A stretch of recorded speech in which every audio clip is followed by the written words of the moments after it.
edisi perdana podcast RUD Bangli yang akan diselenggarakan dengan tema uh, penanganan gigitan gigitan rabies dan perawatan pasien rabies. rabies. Podcast kita Podcast kita pagi hari pagi ini hari ini terselenggara dengan kerjasama yang sangat apik antara RSUD Bangli bersama dengan Forum Tenaga Kesehatan Fornakes Kabupaten Bangli yang merupakan suatu wadah yang menjalin komunikasi dan persaudaraan antara organisasi-organisasi profesi dalam bidang kesehatan yang berada di Kabupaten Bangli. Dan yang menambah spesial lagi podcast kita hari ini, karena podcast hari ini diselenggarakan serangkaian dengan acara peringatan Hari Kesehatan Nasional ke-59. Dan hari ini tentu saja tidak akan lengkap jika tidak ada narasumber. Di sebelah saya sudah ada para narasumber kami yang terhormat yang masing-masing tentu saja sudah sangat berkompeten di bidangnya. Akan saya perkenalkan satu persatu. Kita mulai dari yang paling tengah ada yang terhormat Bapak Direktur RSUD Bangli, Bapak Dewa Gede Oke Darsana SPAN. Apa kabar Bapak? Ya, Bapak selamat atas terselenggaranya podcast RSUD Bangli yang perdana niki. Kemudian yang kedua kita juga sudah kedatangan Bapak Kepala Dinas Pertanian, Ketahanan Pangan dan Perikanan Kabupaten Bangli, Bapak Insinyur Iwayan Sarmo. Selamat pagi Bapak, Selamat pagi. Baik Bapak nggih. Kemudian yang ketiga, kita juga sudah kedatangan tamu kita yang paling cantik hari ini. Ada Ibu Dr. Nimade Yuli Artini, MBiomed SPN. Selamat pagi Dokter, cantik sekali hari ini Dok. Terima kasih. Nggih. Kemudian yang terakhir niki, last but not least ya, kita sudah kedatangan Bapak Kabid P2 dari Dinas Kesehatan Kabupaten Bangli, Bapak Inyoman Sudarme, SKM MSI. Selamat datang Bapak, selamat pagi. Nggih, penapi kabarnya Bapak? Astukara sehat. Ya, inggih. Nah, untuk mempersingkat waktu karena kita terbatas sekali waktunya hari ini, langsung saja kita akan ke acara pembuka. Mungkin saya boleh memohon sepatah dua patah kata dari Bapak Direktur RSUD Bangli sekaligus selaku Ketua Fornakes Kabupaten Bangli terkait dengan acara podcast perdana hari ini serangkaian dengan peringatan Hari Kesehatan Nasional. Silakan Pak Dir, waktu kami persilakan. Terima kasih Dr. Ayu, sahabat sehat semuanya, khususnya yang ada di Kabupaten Bangli. Om Swastiastu, wassalamualaikum warahmatullahi wabarakatuh. Salam kebajikan, sehat selalu tentunya untuk kita semua. Baik, pada kesempatan ini kami posisinya saat ini sebagai Ketua Fornakes, yang sendiri Dr. Dewa Oke sebagai Ketua Fornakes atau Forum Tenaga Kesehatan yang ada di Kabupaten Bangli. Nah, mungkin sedikit saya perkenalkan, Fornakes ini merupakan kepanjangan singkatan dari Forum Tenaga Kesehatan atau Fornakes Kabupaten Bangli. Ini merupakan suatu wahana untuk menjalin komunikasi dan persaudaraan bagi seluruh organisasi profesi yang ada di Kabupaten Bangli.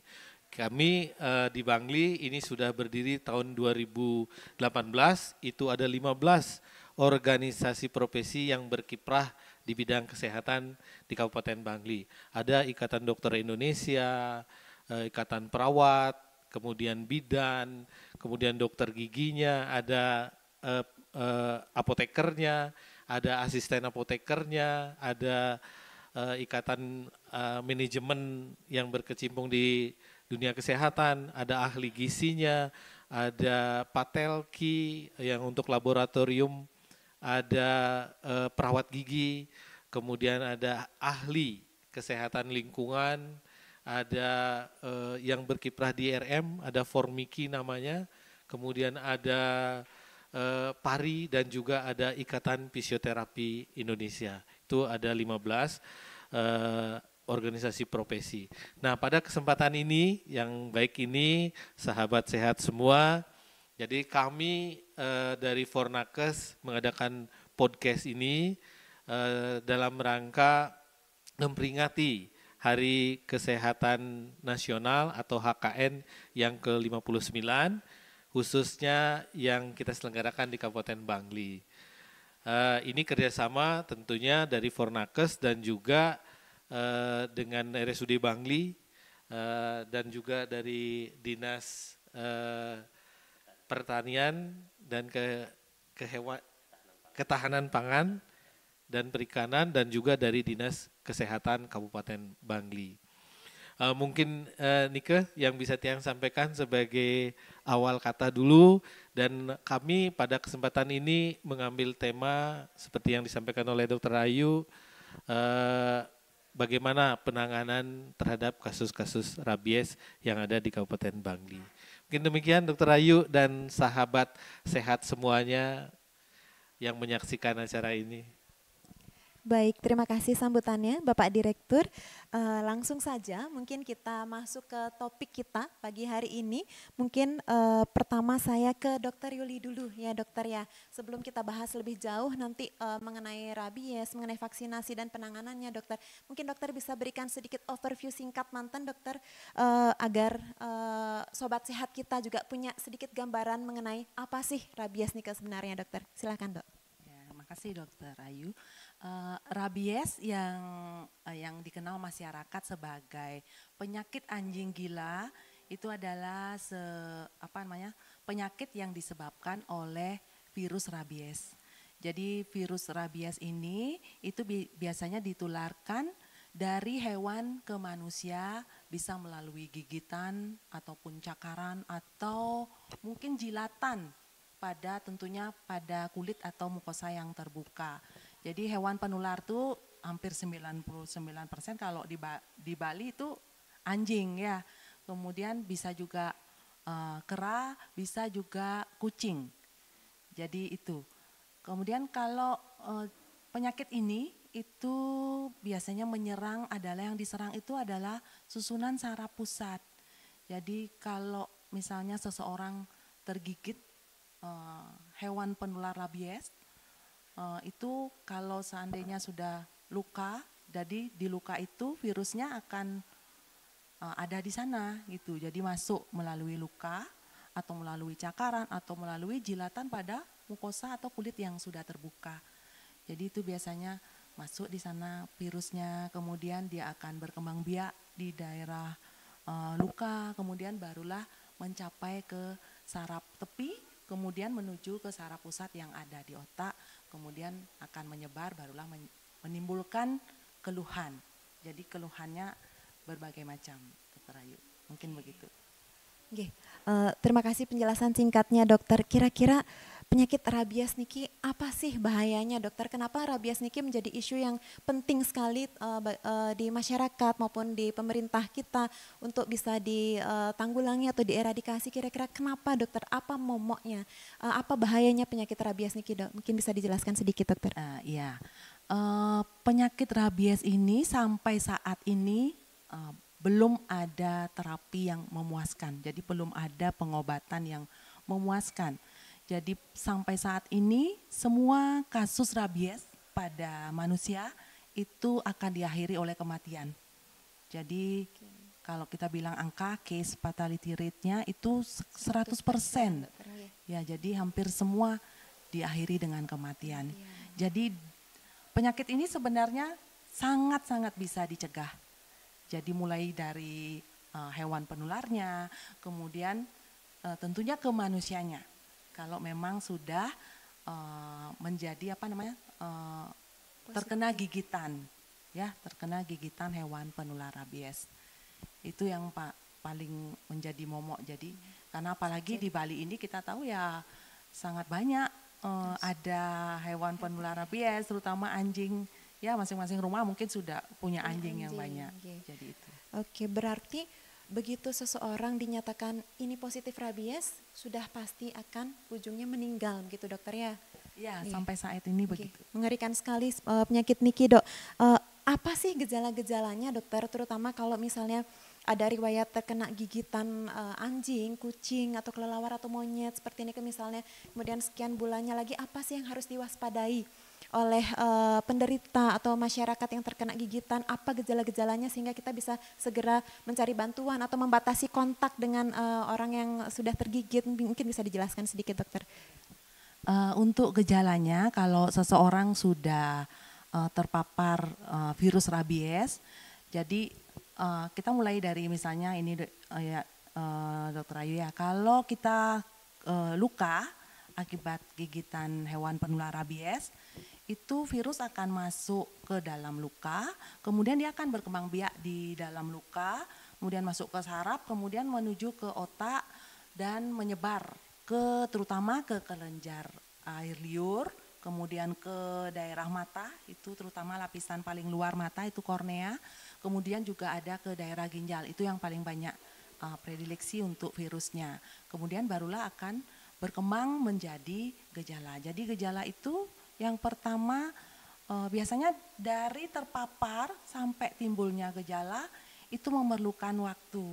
Jadi sampai virus itu benar-benar bisa masuk ke dalam susunan saraf pusat. Jadi biasanya waktunya itu bisa 2 minggu sampai 2 tahun. Tapi rata-rata dari WHO mengatakan itu kira-kira 1 sampai 3 bulan. 1 sampai 3 bulan. Ya. Jadi itu masa kita sebut masa inkubasi. Itu biasanya bisa dipengaruhi oleh beberapa faktor. Bisa karena jenis dari atau strain virus rabiesnya sendiri, terus jumlah virus yang masuk, kemudian juga lokasi luka. Jadi lokasi luka semakin dekat dengan otak, itu akan berisiko masa inkubasi akan menjadi lebih pendek. Biasanya kalau luka di atas bahu, termasuk di daerah wajah, kemudian daerah kepala, itu menjadi faktor semakin cepat masa inkubasinya. Termasuk juga kedalaman luka dan juga daerah-daerah yang memang lukanya ada persarapan yang banyak, terutama di ujung-ujung jari tangan, jari kaki. Juga tergantung dari imunitas dari penderita sendiri. Jadi masa inkubasi itu bervariasi.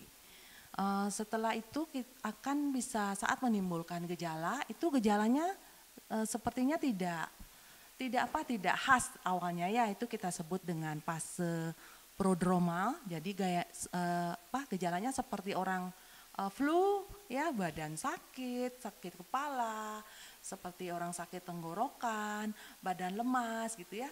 Jadi seperti orang flu, kadang-kadang juga nyeri di seluruh badan. Kemudian setelah memasuki itu kira-kira 2 atau 3 minggu akan masuk menjadi fase sensoris namanya. Jadi kalau fase sensoris itu ada rasa kesemutan, terutama di daerah tempat luka gigitan. Kemudian ada fasenya jadi lama-lama jadi gelisah gitu ya. Kemudian masuk ke fase eksitasi namanya. Hampir 80% penderita rabies itu masuknya ke fase eksitasi. Jadi fase eksitasi itu virus itu sudah masuk ke dalam otak dan menyerang ada namanya sistem limbik. Jadi di sana sudah mulai ada gejala-gejala ketakutan terhadap, terutama yang paling khas itu adalah ketakutan terhadap air. Itu kita sebut dengan hidrofobi.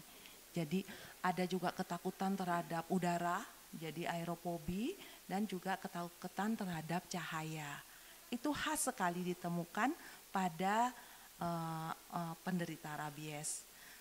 Yang lain juga bisa terjadi halusinasi, kemudian bisa pasien itu menjadi agresif, jadi kayak orang mudah marah, kayak orang seperti mau menyerang gitu ya.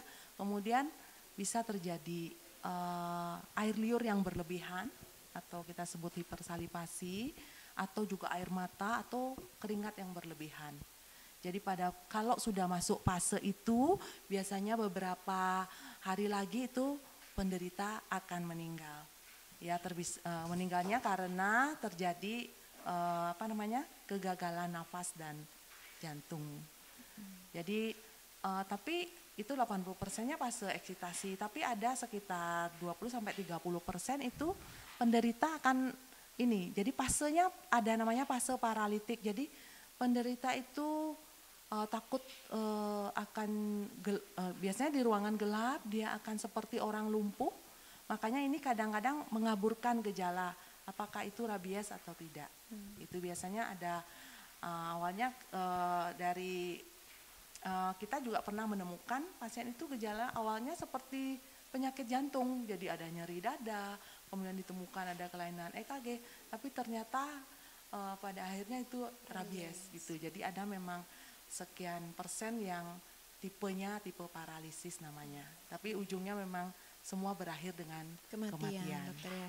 Mengerikan sekali sebenarnya penyakit ini dokter, karena begitu masuk fase eksitasi atau paralisis tadi, sekian harinya sudah meninggal biasanya penderita dokter. 5 sampai 7 hari sudah itu pasti berakhir dengan kematian. Nah, sebegitu mengerikannya penyakit niki Pak Dir, mungkin yang bisa ke Pak Dir niki sekarang pun api kira-kira niki komitmen dari RSUD Bangli sendiri untuk penanganan penyakit rabies yang kita dengarkan dari penjelasan Dokter Yuli tadi niki mengerikan karena ujungnya pasti meninggal. Silakan Ya. Pak Dir. Terima kasih Ayu, sahabat sehat semuanya. Tadi sudah panjang lebar dijelaskan. Ya mungkin tadi yang banyak masuk ke kita kalau sudah disuspek gitu dan sudah terdiagnosa rabies itu sudah di akhir-akhir ya dokter gini. Di awal-awal kan seperti dianggap sebagai flu dan lain sebagainya yang dianggap ringan sehingga mungkin belum dibawa ke rumah sakit ya, padahal seperti ini dan sebenarnya sudah disampaikan tadi bisa dicegah sebenarnya kan gitu ya, jangan sampai masuk ke ke gejala gitu ya, mungkin dari Pak Kadis, dari Dinkes bagaimana pencegahannya. Nah kami dari Rumah Sakit Umum Bangli tentunya berkomitmen untuk untuk ikut terlibat dalam penanggulangan penyakit rabies ini. Jadi kami RSU Bangli sudah ditetapkan sebagai rumah sakit Rabies Center. Jadi kita menjadi rumah sakit rujukan ketika ada penanganan terhadap kasus rabies, baik itu kasus gigitan awal maupun yang suspek atau diduga rabies dan juga yang sudah didiagnosa sebagai rabies. Nah ini memang agak mencengangkan sedikit datanya kalau di kita di Rumah Sakit Umum Bangli itu dari bulan Januari sampai September itu data yang ada di kita dari instalasi gawat darurat ada 1.124 kasus gigitan. Itu lumayan 1.124 dari periode Januari sampai September 2023. Nah itu dari jumlah kasus itu tentu kami tangani, teman-teman di UGD melakukan penanganan sesuai dengan SOP-nya, kemudian juga memberikan VAR 1, biasanya diberikan VAR 1 di situ, dan untuk selanjutnya akan VAR 2 dan seterusnya akan dirujuk ke puskesmas. Tapi ada beberapa juga yang kembali lagi datang ke RSU untuk mendapatkan VAR ini. Tapi kasusnya jumlahnya sudah sedikit ya, karena kita biasanya rujuk ke puskesmas atau klinik yang ada di Bangli. Nah, kemudian kalau dilihat dari jenis binatangnya, tadi Dokter Yuli menyampaikan bisa dari anjing, kera, kucing, kelelawar gitu ya.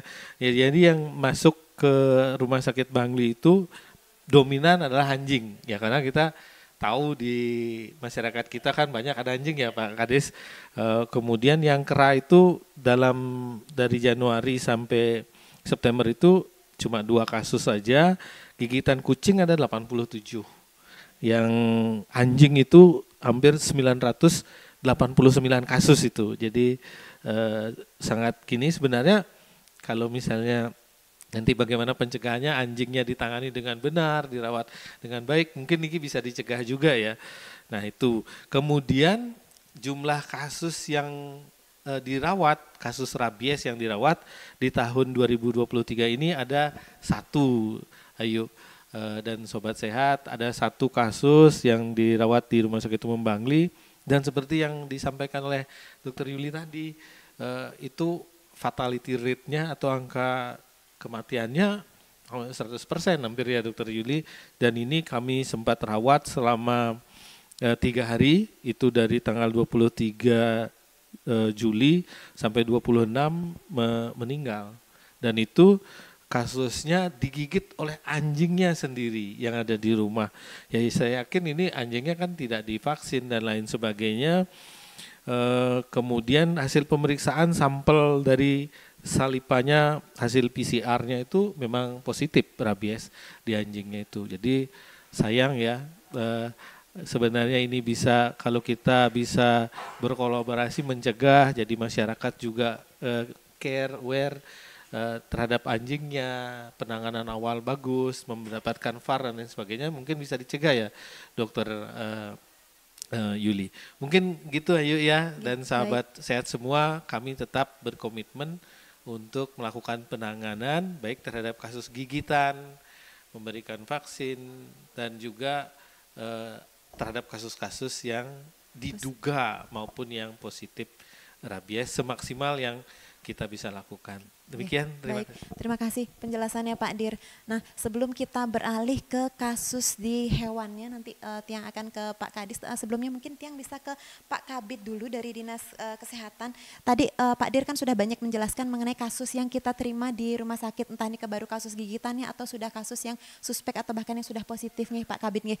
Kalau dari Dinas Kesehatan sendiri kan yang menangani rabies kan tidak hanya rumah sakit, tapi kasus gigitan itu juga banyak ditangani seperti yang dijelaskan Pak Direktur tadi, juga di puskesmas. Nah, kalau dari Dinas Kesehatan sendiri, Punapi Pak Kabid, komitmennya atau mungkin ada data-data yang bisa disampaikan mengenai kondisi gigitan-gigitan HPR di Kabupaten Bangli niki. Silakan Pak Kabid. Jadi salam sobat semua. Jadi hari ini terima kasih sekali kita dapat dari jajaran kesehatan dapat paling tidak memberikan sosialisasi tentang masalah penanganan penyakit rabies, di mana salah satu saat ini setelah COVID itu adalah penyakit rabies yang di Provinsi Bali itu memang sangat gaungnya sangat tinggi. Karena ada beberapa hal yang perlu Tiang sampaikan, bahwa kasus gigitan itu bermula kalau dilihat dari fenomenanya itu sebelum tahun 2020 itu sebenarnya sudah agak landai, rendah. Itu memang kemarin sebelum tahun 2020, sebelum COVID itu cakupan vaksinasi pada anjing terutama itu tinggi, sehingga jumlah kasus gigitan pada manusia itu memang kecil, jadi ada korelasinya. Nah, begitu ada kasus COVID kemarin, pandemi COVID, sehingga teman-teman di Keswan itu juga tidak bisa bergerak, tidak bisa melakukan vaksinasi pada anjing itu yang optimal, sehingga kasus itu mulai melonjak. Jadi bisa saya sampaikan bahwa dari tahun 2020 data di kami di kesehatan itu, tahun 2020 itu ada sebanyak 2.166. Kalau dirata-ratakan mungkin hampir 5-6 kasus gigitan per hari, sehingga kita per bulan itu bisa sampai 150-180. Begitu juga tahun 2021 tetap segitu, hampir 2.109 kasus. Kemudian begitu menginjak tahun 2022, itu naiknya hampir 80%. Jadi ada 3.562 kasus. Nah, di antara 3.562 kasus itu pada anjingnya itu ada positifnya 73 pada anjingnya, tetapi pada manusianya itu ada 117 orang yang terinfeksi penyakit rabies ini. Jadi digigit oleh hewan yang positif rabies. Tetapi kalau kita sebenarkan rata-ratakan orang yang tergigit oleh anjing positif ini yang terpapar oleh gigitan anjing itu sebenarnya cuma 3,3%. Gitu. Cuman karena ketakutan masyarakat ada di media sosial yang sangat masif, sehingga masyarakat itu ketakutan sangat tinggi. Sedikit-sedikit dia akan mencari VAR seperti itu. Nah, untuk tahun 2023, dari Januari sampai September kemarin data itu sudah melanjak lagi kasus gigitan itu ada 5.117 kasus. Tadi sudah Pak Direktur sampaikan di RSUD aja 1.100 sekian. Itu di puskesmas kami ada rabies center sebanyak 12 di 11 puskesmas dan 1 rumah sakit. Itu hampir di puskesmas itu dari Januari sampai September itu ada 4.000-an kasus gigitan. Nah, tetapi kami setelah dicek yang terpapar oleh anjing positif rabies itu sebanyak 99 orang. Jadi anjingnya ada 55, mungkin nanti secara detail disampaikan oleh Pak Kadis Pertanian. Seperti itu, kalau dilihat dari memang hasilnya yang tergigit positif rabies dengan yang positif di anjingnya itu sebanyak 1,5% sebenarnya. Tetapi penggunaan PAR, nah ini yang menjadi masalah sekarang, karena PAR itu untuk tahun ini saja kami Kabupaten Bangli itu sudah menghabiskan 10.022 dosis PAR. Jadi sebegitu, karena apa? Karena dari bulan Juni kemarin, Mei Juni, karena memang kita melihat bahwa di Bali itu hampir ada 23 kasus kematian oleh rabies, itu pimpinan kita dari Pak Gubernur itu semua kasus gigitan itu di VAR. Nah, jadi loss lah. Jadi semua kasus gigitan itu untuk PAR 1 itu hampir 80% dapat PAR. Begitu datang di PAR. Nah, saat sekarang memang kondisi PAR kita sangat sedikit sekali. Kita punya stok emergensi itu di provinsi, namun yang harapkan masyarakat tenang. Jadi kalau memang nanti digigit anjing yang terindikasi rabies, kami jajaran kesehatan akan berusaha mencarikan vaksin baik itu VAR dan SAR. Karena indikasi tadi seperti apa dari Bu Dr. Yuli bilang, kalau itu gigitannya di risiko tinggi, itu protapnya harus dapat VAR dan SAR. Tetapi kalau gigitannya di luka risiko rendah, di badan yang memang tidak dekat dengan kepala ini, cukup VAR aja. Ya. Seperti itu, jadi gambarannya kasusnya sampai bulan September kemarin ini ada 5.117 kasus gigitan. Cukup tinggi, kalau dilihat dari tahun 2022 itu hampir 150% naik dari kasus gigitannya. Nah, seperti itu yang dapat kami sampaikan dari kesehatan. Mudah-mudahan nanti penanganannya sebenarnya pencegahan rabies ini cukup dengan 3 kegiatan sebenarnya, 3 langkah. Yang mungkin yang pertama tadi itu kita harus bagaimana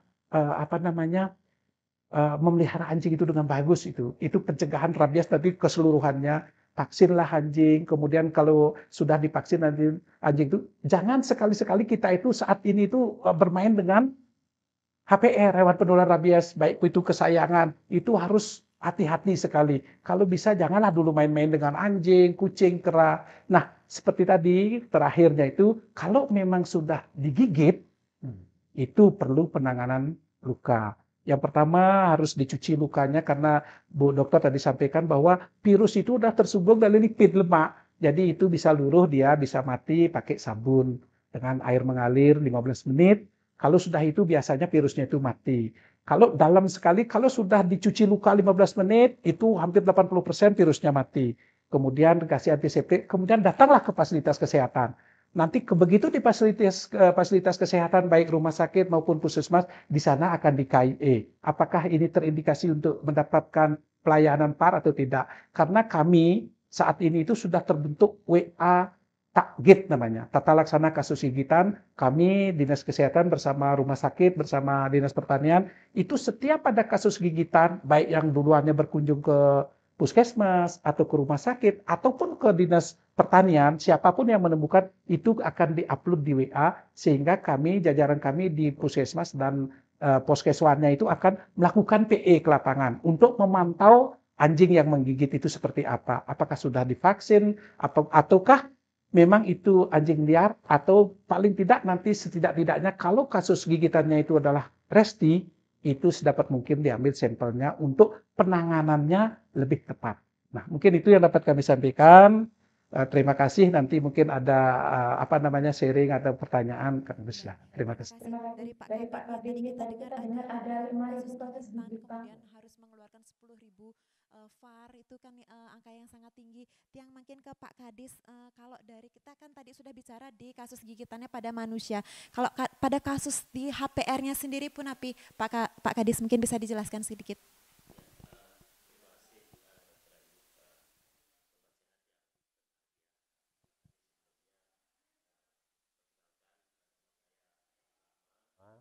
Saya dari Dinas Pertanian, Ketahanan Pangan, dan Perikanan Kabupaten Bangli. Terima kasih pada Pak Dr. Roke selaku Ketua Forum Komunikasi Tenaga Kesehatan Kabupaten Bangli yang sudah diberikan kesempatan untuk bisa duduk bersama kaitannya dengan penanggulangan rabies di Kabupaten Bangli. Sekali lagi terima kasih kami bisa duduk bersama dengan para expert, para Bu Dokter dan dari Dinas Kesehatan. Kaitannya dengan penanganan rabies, tadi kawan-kawan dari medis, dari Dinas Kesehatan itu telah banyak menyampaikan proses penularan rabies dari manusia sampai timbulnya gejala sampai akhirnya menimbulkan kematian. Memang betul betapa tragisnya, betapa mengerikannya kalau kita dengar cerita Dr. Yuli tadi sampai rabies ini merenggut nyawa manusia. Akan tetapi ya kita juga masyarakat jangan terlalu khawatir yang berlebihan, tetapi juga kita juga jangan abai itu intinya. Oleh karena itu ya tetap kita waspada. Nah, kemudian kaitannya dengan penanganan rabies, kami dari Dinas Kesehatan sesuai dengan tugas pokok fungsi kami ada di hulu, di hewannya, hewan penular rabies. Tadi sudah banyak disinggung, hewan penular rabies itu pada umumnya ada 3, walaupun memang sesungguhnya ada banyak, tapi pada umumnya 3, itu ada anjing, ada kucing, kemudian ada juga monyet. Nah, kemudian dari segi populasi, populasi anjing, kucing, dan monyet yang kita sebut HPR tadi di Kabupaten Bangli, itu kita punya angka 59.364. Ya, 59.354. Nah, salah satu yang kaitannya dengan upaya pencegahan rabies, sebagaimana dikatakan oleh Pak Kabid tadi, bahwa itu faktor adalah masalah vaksinasi. Dan itu, nah kami dari Dinas Pertanian, Ketahanan Pangan dan Perikanan Kabupaten Bangli, dari 59.364 HPR, kami sudah bisa melakukan vaksinasi itu hampir 81%. Ya, hampir 81%. Kita lakukan vaksinasi door to door, dari Banjar ke Banjar, itu terjadwal, bahkan kita door to door layani. Itu kita lakukan. Dan Setungkara ini mendapat sambutan yang baik, mendapat dukungan dan kerjasama yang baik dari perangkat desa, maupun dari Bimas, Babinsa, banyak yang membantu kami. Nah, sehingga itu sampai pada angka 81%. Hampir 81%. Nah, kemudian berikutnya, sebagaimana diceritakan baik oleh Pak Direktur tadi, Pak Kabid tadi, banyaknya kasus gigitan, kan? Banyaknya kasus gigitan HPR, akan tetapi setelah kita lakukan pemeriksaan di lab kita ada di Balai Besar Veteriner Denpasar, ribuan itu setelah kita lakukan pemeriksaan di lab, sampai tanggal 4 kemarin, itu yang positif pada hewannya ada 55 kasus. Dari total kasus Provinsi Bali 523. Ya, kalau kita urut itu kita ranking, kita Kabupaten Bangli itu ada di ranking kelima. Cukup jauh. Nah, kemudian kalau kita persentase, kita ada di persentase ke 10,5% dari total 553. Nah, kemudian kaitannya dengan kasus positif ini memang benar seperti apa yang disampaikan oleh Pak Kabid tadi, memang tergantung pada cakupan daripada vaksinasi HPR sendiri. Pengalaman tadi dari tahun 2020, tahun 2021, di mana pada saat itu bergejalanya COVID-19, jadi kami di lapangan kesulitan melakukan vaksinasi, sehingga cakupan vaksinasinya rendah. Tahun 2020 cakupan vaksinasinya 37%, tahun 2021 cakupan vaksinasinya hanya 55%. Sehingga kasus dampaknya adalah kasus pada tahun 2022 itu 73, meningkat jauh. Setungkara mudah-mudahan kita bertahan pada angka 55 ini, tidak melonjak lagi. 73 dikurangi 55 ini masih cukup jauh untuk tahun 2024 ini, kita masih ada waktu lagi 1,5 bulan. Mudah-mudahan angka itu tidak tercapai. Nah, itu upaya-upaya yang kita lakukan antara lain adalah itu tadi, vaksinasi. Nah, kemudian berikutnya kami juga di hulu, ya seperti tadi masalahnya adalah di HPR-nya. Kami di pertanian punya aparat yang sampai tingkat ke bawah, ya sampai tingkat pada penyuluh pertanian. Nah, tentu kami intens melakukan edukasi pada masyarakat, terutama adalah bagaimana itu tata laksana pemeliharaan anjing yang baik. Ya, misalnya yang pertama yang kita edukasi pada masyarakat itu adalah agar memelihara anjing itu sesuai dengan kemampuan, tidak banyak-banyak. Kemudian yang kedua, anjing itu juga diberikan kasih sayang. Kemudian anjing juga diberi kandang atau tempat yang layak. Kemudian pakan, minum yang cukup. Kemudian yang satu lagi adalah vaksinasi yang secara berkala. Itu yang terus kita lakukan. Dan bahkan terakhir dengan melonjaknya kasus rabies kemarin, bahkan di tempat lain ada sampai kematian, di blow up di media sehingga menimbulkan kekhawatiran, kita juga counter attack di lapangan.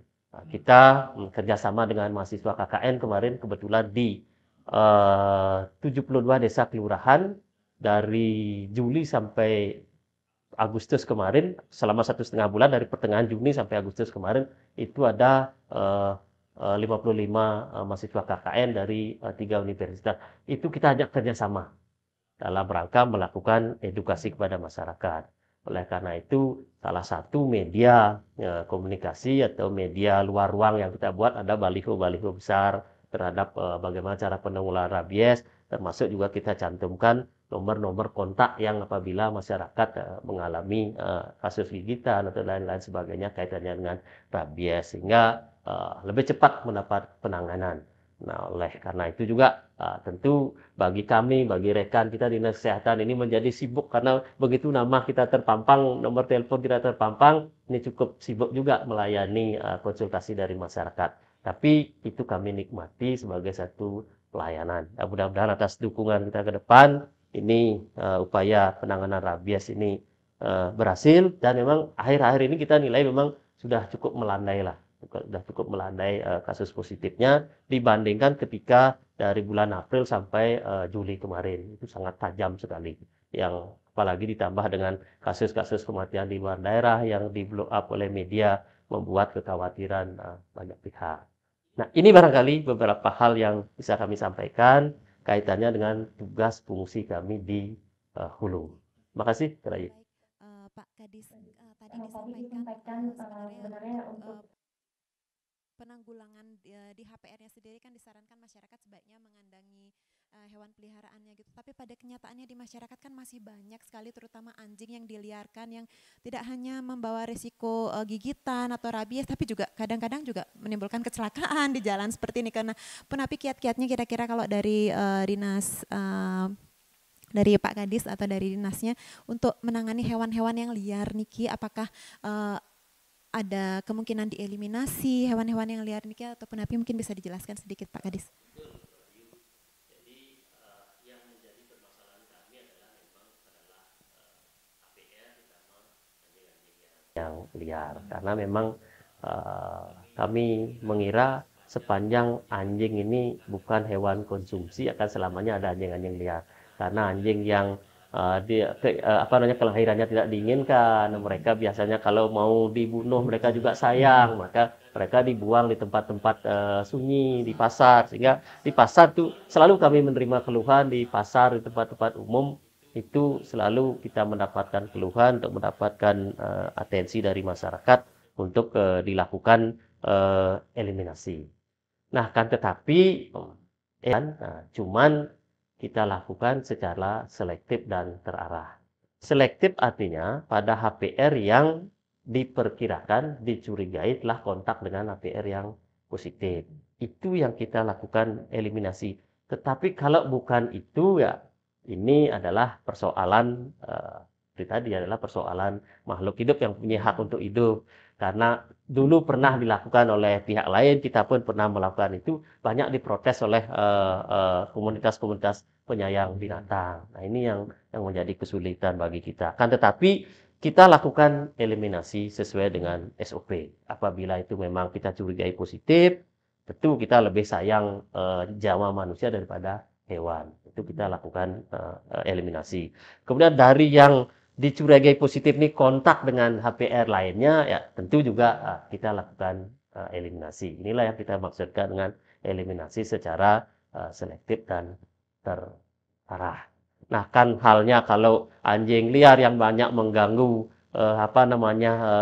ketentraman atau keamanan, bahkan sampai bisa menimbulkan kecelakaan, ya tentu itu luas adanya jangkauannya, itu bukan menjadi spesifik tupoksi kami di Dinas Pertanian. Demikian, Dr. Ayu. Terima kasih. Terima kasih Pak Kadis.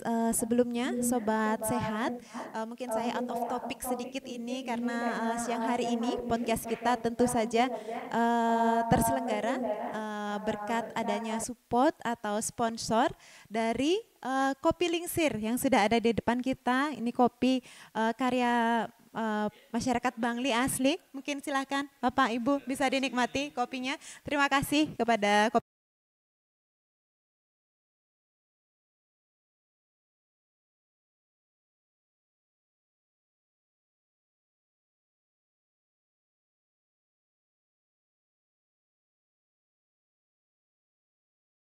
Mungkin kita jawab pertanyaan dari audiens dari online dulu. Oke, pertanyaan pertama Niki dari Atik Awul. Salam kepada Ibu Atik Awul. Bagaimana cara penularan dari gigitan hewan rabies? Nah, cara penularannya ini mungkin saya kemana dulu Niki? Mungkin ke Dokter Yuli dulu. Bisa dijelaskan dokter pertanyaannya Niki, bagaimana cara penularan dari gigitan hewan rabies? Silahkan dokter. Ya, terima kasih Ibu Atik Awul, mungkin belum ibu-ibu mungkin ya, masih mahasiswa ini. Jadi kalau mengenai cara penularan dari gigitan tuh memang masuknya virus rabies memang kebanyakan melalui gigitan hewan penular rabies. Jadi gigitan bisa, kemudian bisa cakaran, bisa juga jilatan. Jadi jilatan tentunya bukan pada kulit yang utuh, tapi pada kulit yang sudah terbuka. Misalnya ada orang sudah luka terus dijilat oleh anjing ataupun hewan lain yang memang hewannya itu sudah rabies gitu. Jadi barulah bisa menularkan dari hewan ke manusia. Jadi bisa melalui, yang paling banyak sih melalui gigitan tuh Dokter Ayu. Jadi gigitan, cakaran, ataupun jilatan gitu.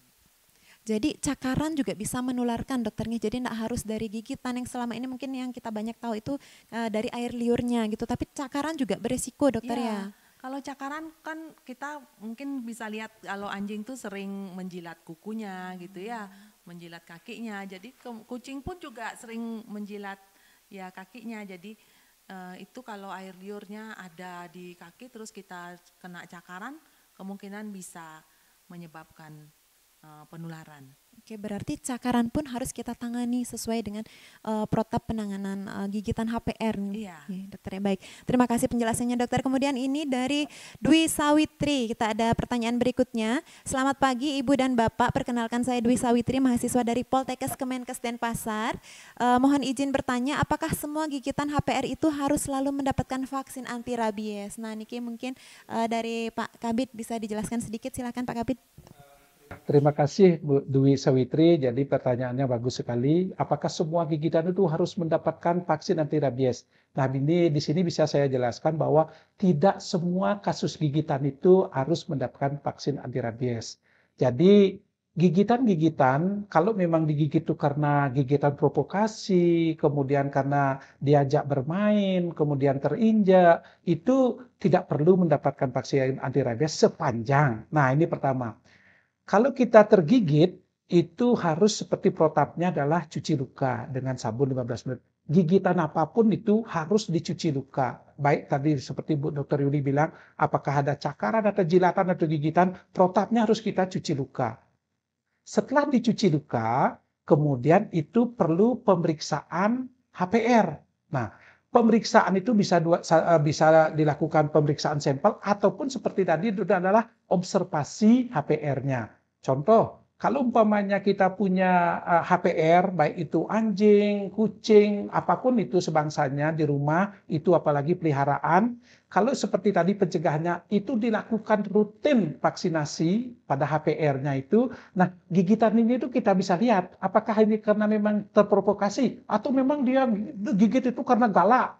Nah, ini biasanya diobservasi. Biasanya itu kalau dia rabies, nah kalau digigit itu apalagi di daerah yang tidak risiko tinggi, itu biasanya HPR saat ini itu kita memang observasi. Observasi itu memang maksimal 7 sampai 14 hari. Biasanya kalau memang ini HPR-nya ini mengandung virus rabies, itu tidak sampai rata-rata pengalaman di lapangan itu 3 sampai 5 hari itu anjingnya atau HPR itu pasti mati.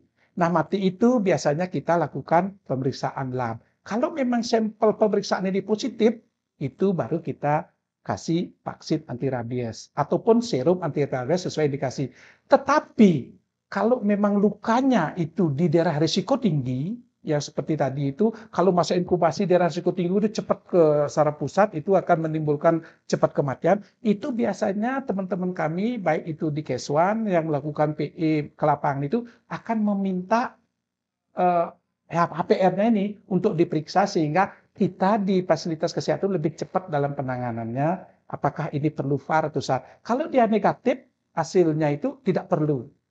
Jadi sampai saat ini itu memang hasil BPPR itu 100% itu firm dia, tidak ada false pola. Nah, seperti itu. Tetapi kalau dia positif rabies ini itu harus mendapatkan PAR ataupun PAR ditambah SAR sesuai dengan lokasi gigitan. Seperti tadi, kalau memang digigit di daerah risiko tinggi di bahu ke atas, kemudian ada genitalia, kemudian di ujung-ujung saraf yang banyak, itu PAR dengan SAR seperti itu. Jadi tidak. Biasanya kalau sekarang ini, dulu-dulu itu di beberapa yang tidak ada kasusnya itu hampir kita pemberian PAR itu sampai 30-40%. Jadi antara 10 gigitan itu yang memang sesuai indikasi itu 30-40% seperti itu. Karena itu satu, anjingnya memang positif rabies. Kedua, memang kadang-kadang anjing itu setelah menggigit itu liar. Nah, kalau sekarang fenomenanya karena situasi psikologis masyarakat itu sebuah kasus gigitan itu dibilang anjing liar. Nah, seperti itu. Nah, saat ini perlu yang sampaikan, PAR kita saat ini mudah-mudahan dari Kemenkes kemarin kami juga melakukan rakonte pertengahan November ini atau paling tidak paling lambat katanya akhir November ini PAR pada manusia itu akan datang. Jadi mudah-mudahan dari sana nanti kita akan mungkin bukan longgar tidak, kita akan tetap melakukan pemberian PAR itu sesuai juknis dan protap yang berlaku sampai saat ini. Tetapi karena kemarin situasinya dari bulan Mei Juni itu karena banyak kasus kematian kemarin itu sehingga agak loss sedikit. Jadi orang-orang yang memang kita harus mendapatkan sesuai artinya harus dapat yang positif itu yang nanti kita utamakan. Tetapi sekali lagi masyarakat tidak perlu khawatir kalau sekarang memang tergigit anjing yang terindikasi rabies atau setelah pemeriksaan labnya yang jamin itu semuanya akan mendapatkan VAR dan SAR sesuai indikasi. Mungkin itu. Terima kasih. Silakan dokter Titika. Kalau kita melihat protap ya Pak ya, bicara protap. Kalau ada kasus gigitan itu yang pertama pasti hewan APR-nya dulu yang harus diketahui statusnya. Apakah dia hilang, dia lari, dia dibunuh atau yang lain jadi tidak diketahui kemana hewannya gitu. Jadi atau yang satu lagi hewannya masih bisa diobservasi. Jadi mungkin hewan peliharaan sendiri. Kemudian barulah kita ya jadi termasuk juga status vaksin hewannya. Jadi kemudian barulah dipilah apakah lukanya, jadi jenis lukanya apakah memang luka risiko tinggi atau luka risiko rendah. Jadi kalau luka risiko tinggi itu biasanya luka yang memang dekat dengan, jadi semakin dekat dengan kepala, dengan otak itu berisiko tinggi walaupun lukanya berupa cakaran atau luka kecil yang jelas dia dekat dengan otak. Itu luka risiko tinggi. Kemudian lokasi luka yang lain termasuk yang banyak persarapannya, termasuk ujung-ujung jari, kemudian ujung-ujung jari kaki gitu ya, jari tangan. Kemudian luka yang dalam, luka yang besar, kemudian luka yang banyak. Jadi seringkali kan gigitannya ada di sana sini ya. Kemudian luka yang banyak, kemudian juga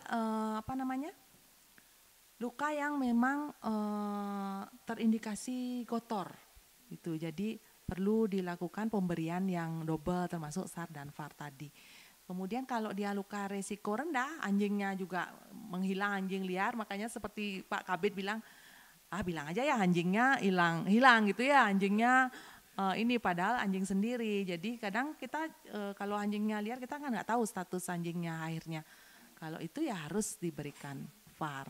Ya, kalau luka resiko rendah seperti misalnya ya jilatan pada kulit yang utuh, kemudian cakaran pada misalnya pada kulit yang tidak ada lukanya, kemudian yang jauh tempatnya dari otak Itu kalau anjing masih bisa diobservasi, mungkin masih bisa ditunda VAR-nya. Jadi VAR itu diberikan paling lambat 2 minggu, Dokter Ayu. Kenapa 2 minggu? Karena kalau virus masuk ke dalam luka, itu dia akan berkembang biak di tempat luka, terutama di daerah otot. Jadi di sana akan berkembang biak, barulah masuk ke dalam saraf.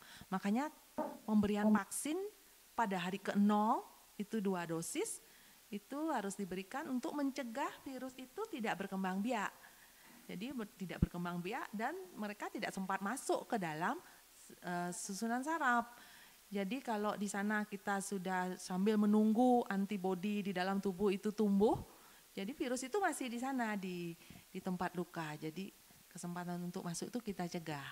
Yang paling penting itu ya sebenarnya memang cuci luka Pak ya. Jadi cuci luka karena virus rabies itu ada pembungkusnya yang terdiri dari lemak. Jadi lemak itu ya paling takut sama sabun. Jadi cuci luka dengan sabun di bawah air mengalir. Jadi nggak perlu dipakein apa-apa ya, nggak perlu disikat, tidak boleh. Tidak boleh disikat, tidak boleh digosok terlalu keras karena itu justru akan menambah terbukanya pembuluh-pembuluh darah di daerah luka yang menyebabkan virusnya cepat masuk.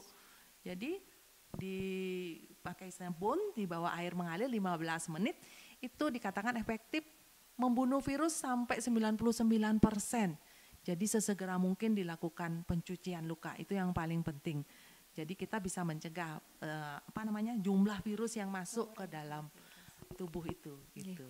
Baik dokter, mungkin yang banyak masyarakat atau sobat sehat kita ragu-ragu nih dokter, seandainya misalnya terkena gigitan HPR entah itu anjing, kucing atau hewan lain dan kita misalnya datang ke pusat kesehatan dan dikatakan oh ini lukanya tidak resiko tinggi, kemudian hewannya bisa diobservasi, itu disarankan observasi selama 2 minggu, kemudian tidak langsung diberikan VAR. Mungkin banyak masyarakat yang masih ketakutan gitu, masih ragu-ragu apa nanti saya enggak kena rabies, gimana nanti kalau ternyata saya jadi positif karena ini ditunda-tunda pemberiannya gitu. Jadi apakah penundaan selama masa observasi 2 minggu ini masih aman dokter? Mungkin bisa dijelaskan dok. Kalau dilihat secara luka, memang kalau luka resiko tinggi walaupun anjingnya masih bisa diobservasi harus diberikan, nggak boleh tidak. Jadi kalau luka resiko rendah, anjing masih bisa diobservasi, saya rasa secara ini cukup efektif. Jadi yang penting dilakukan pencucian luka dengan benar gitu. Artinya apalagi status anjingnya sudah pasti ya, maksudnya pasti anjing sudah divaksinasi. Tapi yang mungkin nanti Pak Dinas itu bisa menjelaskan kalau misalnya anjing itu kalau sudah terkena rabies, apalagi sampai menggigit, itu mungkin dalam beberapa hari, nggak nunggu 14 hari mungkin sudah mati anjingnya. Kalau betul dia memang rabies, apalagi dalam observasi dalam waktu 3 hari mati, oh itu anjing kemungkinan mungkin 90% pasti rabies gitu. Jadi kalau itu lebih cepat dikasih VAR lebih baik gitu. Oke, mungkin seperti disampaikan Dokter Yuli tadi, mungkin saya ke Pak Kadis ya. Karena kan kita belakangan ini berusaha untuk selektif pemberian VAR-nya, artinya kita berusaha untuk tidak semua kasus gigitan lagi kita berikan VAR. Nah, mungkin bisa dijelaskan sedikit Pak Kadis, anjingnya atau HPR-nya itu yang gejalanya seperti napi yang kira-kira kita memang sudah harus waspada, oh ini memang harus dapat VAR, yang mana yang masih bisa kita oh ini tenang nih kayaknya HPR-nya bukan penular rabies seperti ini, mungkin bisa dijelaskan Pak Gadis. Terima kasih Dr. Ayu. Kaitan dengan tanda-tanda HPR yang sudah terkontaminasi rabies, mungkin sama dengan pada manusia yang sebagaimana dijelaskan oleh Dr. Yuli tadi, yang antara lain adalah mengeluarkan air liur yang secara berlebihan maupun air mata yang mungkin istilahnya tadi hipersalipa ya, apalagi istilah Balinya pasien itu kental-kental lah, seperti itu sampai meleleh begitu. Nah itu antara lain. Kemudian yang berikutnya takut air, takut cahaya, takut suara, sama seperti pada manusia. Nah, oleh karena itu mereka ini biasanya cenderung bersembunyi. Nah, begitu misalnya mereka terganggu, mereka akan keluar, mereka akan menggigit secara membabi buta. Itu biasanya. Kemudian yang lain juga pasti ada perubahan perilaku. Namanya saja anjing gila. Pasti ada perubahan perilaku. Mereka tidak nurut, Kemudian yang kedua menjadi mereka sangat agresif, apa saja mereka temui mereka akan serang gitu. Atau bahkan sebaliknya bisa juga bersifat pasif misalnya. Dan yang tanda-tanda yang lain juga ekornya biasanya istilah Balinya bungker di antara selangkangan belakangnya. Dan kemudian berikutnya ya benar seperti yang dikatakan Dokter Yuli tadi, kalau gejala itu sudah nampak, mungkin 3 sampai enggak sampai 2 minggu, 3 sampai 1 minggu aja sudah mati yang ditandai sebelumnya ada kejang-kejang dan lain sebagainya. Jadi seperti itu, hampir sama dengan gejala-gejala pada manusia. Artinya kalau memang kita jelas-jelas digigit oleh anjing yang ya anggap anjing gila gitu, ya kita memang harus waspada dan sudah pasti dari pusat kesehatan juga akan memberikan vaksinasi sesuai indikasi gitu ya. Tapi kalau misalnya anjingnya memang sudah divaksin, kemudian anjingnya tidak kita lihat ada perubahan perilaku, itu masih aman. Artinya anjing itu kalau misalnya kita khawatir ya tetap anjingnya akan diperiksa, mungkin masih aman menunggu selama 2 minggu waktu pemeriksaan anjing itu. Sekali nih ke Pak Kadis nih. Oke, mungkin Niki yang terakhir ya, belakangan Niki yang mungkin agak hangat kita terutama di dunia kesehatan Niki, masalah ketersediaan vaksin tadi mungkin sudah sempat diungkapkan oleh Pak Kabid. Banyak masyarakat yang akhirnya sudah terlanjur dapat vaksin 1 gitu, datang lagi ke rumah sakit atau ke pusat kesehatan lain untuk dapat vaksin 2-nya, kentan enggak dapat Pak Kabid karena kekosongan vaksin. Nah, penapi Niki dari Dinas Kesehatan sebagai penyedia vaksin rabies Nika sendiri. Silakan Pak Kabid. Terima kasih ya, perlu saya sampaikan juga kepada layak rame bahwa saat ini vaksin kita bermasalah di seluruh kabupaten. Itu pertama. Cuman memang ada stok emergensinya di provinsi. Untuk saat sekarang, tolong masyarakat itu seperti tadi itu, kalau kita memang digigit anjing itu yang betul-betul jujur gitu. Janganlah artinya karena beberapa hari ini saya sendiri mendapat keluhan bahwa lebih dari 10 orang atau 15 orang itu awalnya melaporkan, oh saya digigit anjing liar. Setelah saya KIE, oh ternyata dia digigit oleh artinya anjingnya sendiri. Jadi itu karena terprovokasi seperti itu. Jadi teman-teman mungkin di fasilitas kesehatan mungkin yang menonton juga ini, tolong lakukan KIE terhadap masyarakat. Saat sekarang memang kita itu ada protap seperti apa yang kita punya, tetapi memang karena stok vaksinnya di seluruh ini diambil ke Menkes itu juga seperti itu. Dan harapannya mungkin tengah ini atau akhir November ini nanti sudah datang parnya, kita agak aman lah.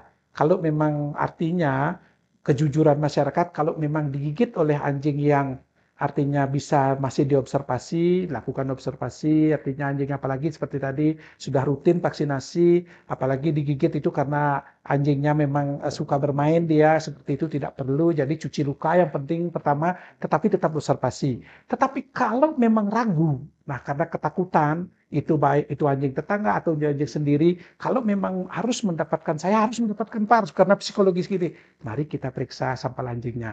Kalau positif sampel anjingnya, kami yang akan mengusahakan untuk mendapatkan PAR dan SAR. Tetapi kalau masih umpamanya sekarang bisa observasi dulu.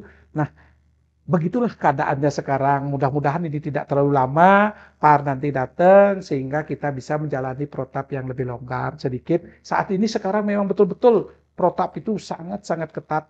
Orang yang harus mendapatkan PAR itu yang memang digigit anjing positif rabies seperti itu. Tetapi jangan khawatir, kalau memang digigit itu kami akan mengusahakan PAR dan SAR. Itu masih ada stok emergensi di provinsi. Terima kasih. Mungkin bisa saya tekankan sedikit pesan dari Pak Kabid kepada sobat sehat kita semua. Jujurlah gitu Pak Kabid. Jujurlah. Dengan anjingnya, apakah memang masih bisa diobservasi, apakah anjing milik sendiri, karena jangan sampai kita mengorbankan nanti orang-orang yang memang butuh vaksin malah tidak dapat vaksin hanya karena kita kurang jujur gitu. Seperti ini Pak Kabid.